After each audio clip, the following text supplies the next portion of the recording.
పోస్టులు పెట్టారంటూ సమర్థించుకునే ప్రయత్నం చేస్తున్నారు. కానీ పోలీసులు చాలా స్పష్టంగా చెప్పారు, ఆ పోస్టులు పెట్టింది వర్రా రవీంద్రారెడ్డి అఫీషియల్ ఖాతా నుంచే అనేది ధృవీకరించారు.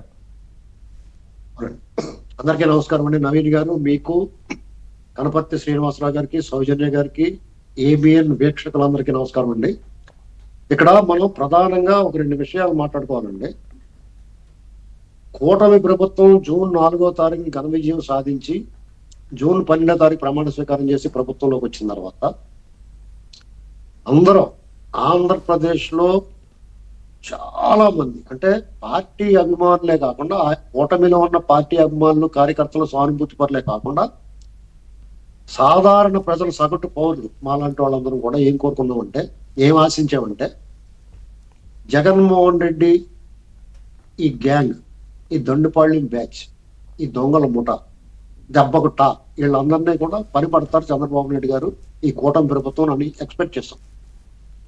అందరూ చాలా మంది వాళ్ళు కూడా అదే అనుకుని ఎక్కడోళ్ళు అక్కడికి చెట్టుకోకళ్ళు పుట్టుకోకళ్ళు తర్వాత మళ్ళీ వచ్చి యథేచ్ఛగా బరి తెగించి మళ్ళీ వాళ్ళ వ్యవహారం, వాళ్ళ బూతులు, వాళ్ళ అబద్ధాలు అన్ని ప్రచారం చేయడం వల్ల. అయితే ఇక్కడ నేను ఇటీవల కాలంలో జరుగుతున్న, లేకపోతే నేను చంద్రబాబు నాయుడు గారు అసెంబ్లీలో మాట్లాడిన దాన్ని బట్టి నాకు అర్థమైంది ఏంటంటే, చంద్రబాబు నాయుడు గారు సహజంగానే మృదు స్వభావుడు, కక్షా రాజకీయాలకు దూరమైన, అయితే లా అండ్ ఆర్డర్ పట్ల చాలా కఠినంగా వ్యవహరిస్తాడు. గతంలో ఆ చరిత్ర ఉంది.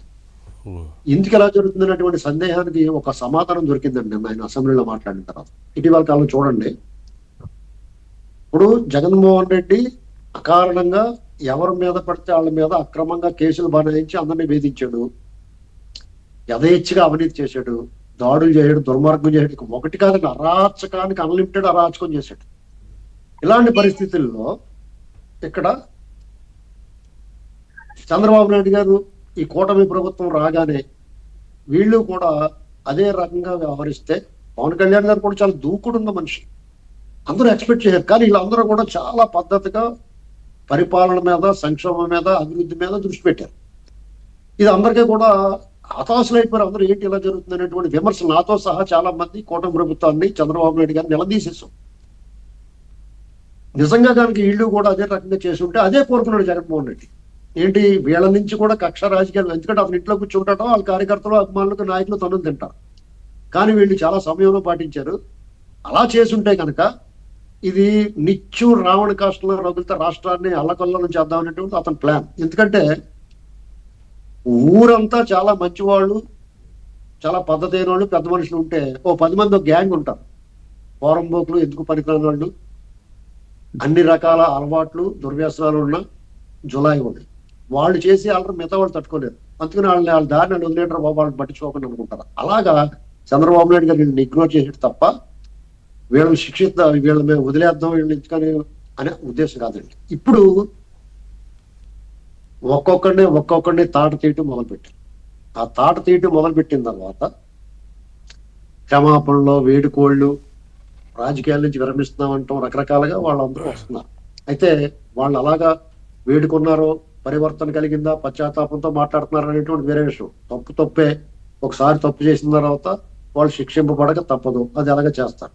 అయితే ఇక్కడ మన సందేహాలు ఏంటంటే, చంద్రబాబు నాయుడు గారు చెప్పిన ప్రధానంగా పోలీసు వ్యవస్థని, అలాగే అప్పుడున్న అవినీతి అధికారులని, ప్రభుత్వ యంత్రాంగంలో ఉన్న వాళ్ళందరినీ ప్రక్షాళన చేస్తాం. నిజంగా చేయాలండి. ఎందుకంటే వీటితో పాటు చంద్రబాబు నాయుడు గారు కూటమి ప్రభుత్వం ఒక వ్యవస్థ, ఈ దేశంలోనే మనం ఎవరో ఏమి అనడానికి, విమర్శించడానికి కానీ, వ్యాఖ్యానించడానికి కానీ అవకాశం లేని విచక్షణాధికారాలు కలిగిన ఒక వ్యవస్థ, న్యాయ వ్యవస్థ. ఆ న్యాయ వ్యవస్థ మీద మనందరికీ అపారమైన నమ్మకం ఉంది. కానూన్ కా హాత్ బహుత్ లంబా హాయ్ అని మనం చెప్పుకుంటూ ఉంటాం. ఇలాంటి పరిస్థితుల్లో ఆ వ్యవస్థ మనకి ఊపిరి, ప్రతి ఒక్కరికి ఆశ ఉంటుంది, ఎప్పటికైనా సరే శిక్షింపబడతాడండి. ఆ వ్యవస్థకు ఒక విజ్ఞప్తి చేయాలి. ఎందుకంటే గౌరవంగా వినతి ఇవ్వాలి. ఎలాగంటే ఇటువంటి అడ్డగోలుగా డే లైట్ రాబరీ చేసిన వాళ్ళకి వారి పట్ల మీరు ఏ రకంగానూ వాళ్ళకి సానుకూలంగా కానీ, ఎలాంటి చట్టము న్యాయము వాళ్ళ వైపు ఉన్నా కానీ మీరు నిర్ద్వందంగా మీ విచక్షణాధికారాన్ని ఉపయోగించి వాళ్ళని లోపలే పెట్టాలి.